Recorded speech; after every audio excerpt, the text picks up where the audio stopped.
The ballroom is silent. Not the polite hush of anticipation, but the kind of silence that settles when everyone knows they are witnessing something that will be talked about later. Hundreds of eyes are fixed on a single young woman standing at the center of it all. She has been dressed with care. Nothing is out of place. The diamonds at her throat catch the light just enough to remind the room why she is here. This is not her moment.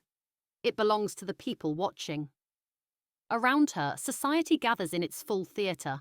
Titled guests, industrial fortunes, families whose names carry more weight than their manners.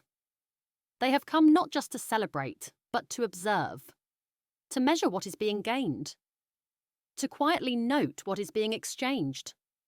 Outside these walls, reporters are already waiting. Tomorrow's headlines are forming before the vows are spoken. The details will be debated. The implications will be discussed. The meaning of this marriage will be decided long before the couple has a chance to do so themselves. Because this is not a love story. It is a transaction executed in public.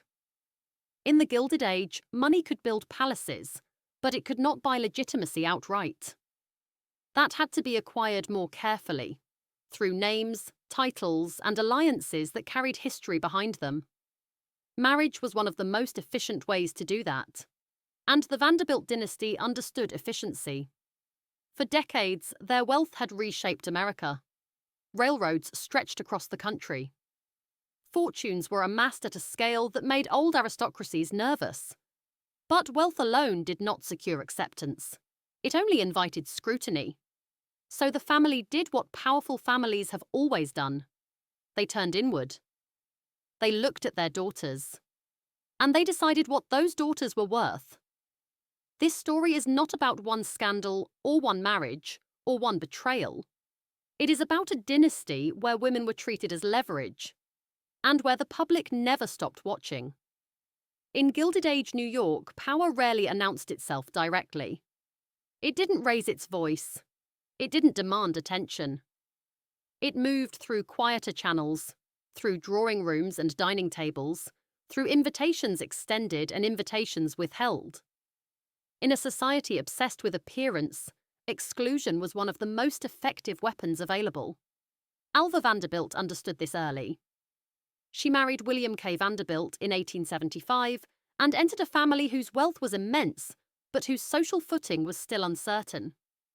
The Vanderbilts had money that dwarfed most fortunes in America, but money alone did not guarantee acceptance into New York's highest circles.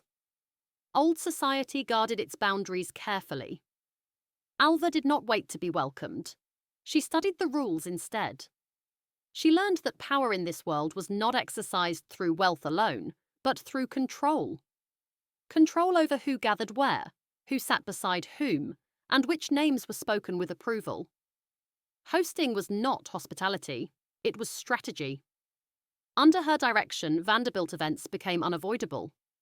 Attendance signaled status. Absence raised questions. To be seen in her rooms was to be counted. This was not generosity, it was governance. But mastery of the system did not mean safety within it. In 1895, Alva divorced William K. Vanderbilt. At the time, divorce among the elite was rare and deeply unsettling. It did not simply end a marriage, it threatened the stability of an entire social order built on permanence and appearance. Newspapers reported the split openly. Society reacted swiftly. Some doors closed, some alliances cooled. Reputations recalibrated. Alva absorbed the consequences without retreating. If anything, the divorce clarified her understanding of the system she was operating within. Marriage, she had learned, was not sacred because it was emotional. It was sacred because it was useful. And if marriage could be dissolved, it could also be deployed. Within the same year, Alva turned her attention to something far more consequential than her own standing. Her daughter, Consuelo. Consuelo was young, beautiful, and connected to one of the greatest fortunes in America. In a world where European aristocracy was increasingly rich in titles and poor in cash, that combination carried extraordinary value. Alva recognized the opportunity immediately. The divorce had removed her from polite approval, but it had not stripped her of ambition. Instead, it sharpened it. She would secure the family's legitimacy not through her own marriage, but through her child's. What followed would become one of the most famous unions of the age. Praised publicly, dissected privately, and remembered long after the money had changed hands. And for Consuelo, the transaction was only just beginning. By the early 1890s, society had begun to change, quietly but decisively. Across Europe, old aristocratic families were running out of money. The titles remained impressive, the estates remained vast. But behind the facades, debts were mounting, roofs were leaking, and generations of inherited privilege were becoming difficult to maintain. Across the Atlantic, the situation was reversed. American industrial families like the Vanderbilts possessed staggering wealth, but lacked something money could not immediately provide: history, lineage, legitimacy that reached back centuries instead of decades. Marriage became the bridge between these two worlds. It was not romanticized at the negotiating table. It was assessed, calculated, approved. Consuelo Vanderbilt stood at the center of that calculation. She was young, carefully educated, and already known to society as one of the most desirable heiresses of her generation. Her name carried weight. Her fortune carried solutions. Together they represented an opportunity few families could ignore. The Duke of Marlborough was one of them. His title was ancient. His estate, Blenheim Palace, was among the most storied in England. But its finances were fragile. The costs of maintaining such grandeur had long outpaced the income it could generate.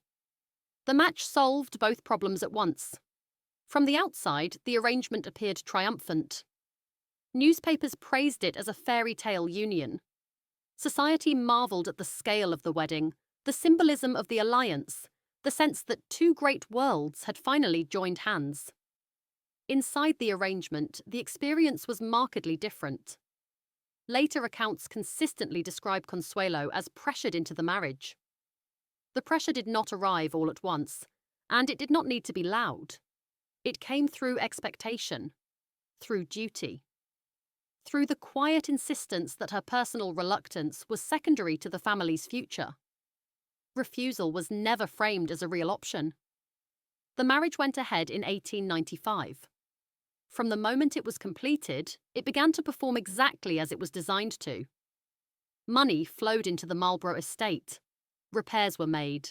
Debts were addressed. Appearances were preserved.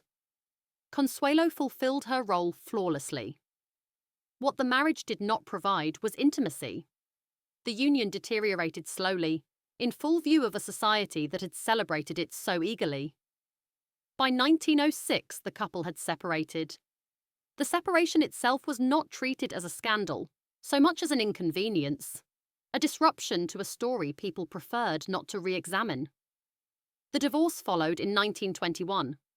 5 years later, the marriage was annulled.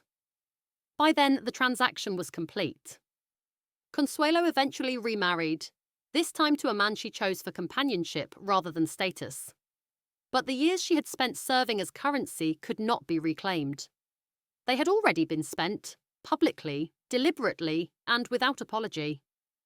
Her story lingered because it was so recognizable. Not as a romance gone wrong, but as an arrangement that worked exactly as intended.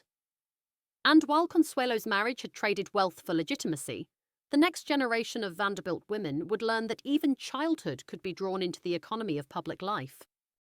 By the 1930s, the Vanderbilt name no longer needed introduction. It carried decades of accumulated meaning, wealth on an industrial scale, marriages that crossed oceans, scandals that had played out in print. The family had become familiar not just to society, but to the public at large. So when a Vanderbilt child appeared in court, the country paid attention.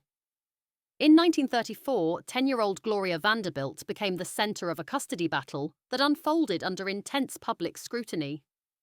It was not merely a family dispute. It was treated as a national event. Newspapers covered the case daily. Reporters crowded the courtroom. Every witness statement, every legal argument, every moment of tension was relayed to readers who felt entitled to the details. The child at the centre of it all had inherited not just a fortune, but a reputation. On one side stood her mother, Gloria Morgan Vanderbilt, young, glamorous, and already the subject of speculation. On the other was her aunt, Gertrude Vanderbilt Whitney, older, established, and firmly rooted in the institutional power of the family. The case began on October 1st, 1934. What followed was weeks of testimony that turned private family life into public material. The court examined where Gloria lived, who cared for her, what values she was being raised with. Intimate details were aired openly, dissected not only by judges but by readers across the country. The language of the trial was legal, but the tone was unmistakably theatrical. This was not just about guardianship, it was about control, about who would shape the future of a Vanderbilt, and by extension, who could claim moral authority over the family's legacy. On November 21st, 1934, the decision was handed down. Custody was awarded to Gertrude Vanderbilt Whitney. The ruling ended the legal battle, but it did not end the spectacle. The case had already done its work. A child's life had been turned into a narrative, consumed by the public in the same way society had once consumed ballroom weddings and society divorces. Gloria Vanderbilt grew up in the shadow of that attention. Her childhood had been shaped by a courtroom, her identity formed under observation. Even as she moved into adulthood, building a career as an artist, writer, and fashion designer, the story of the custody trial followed her.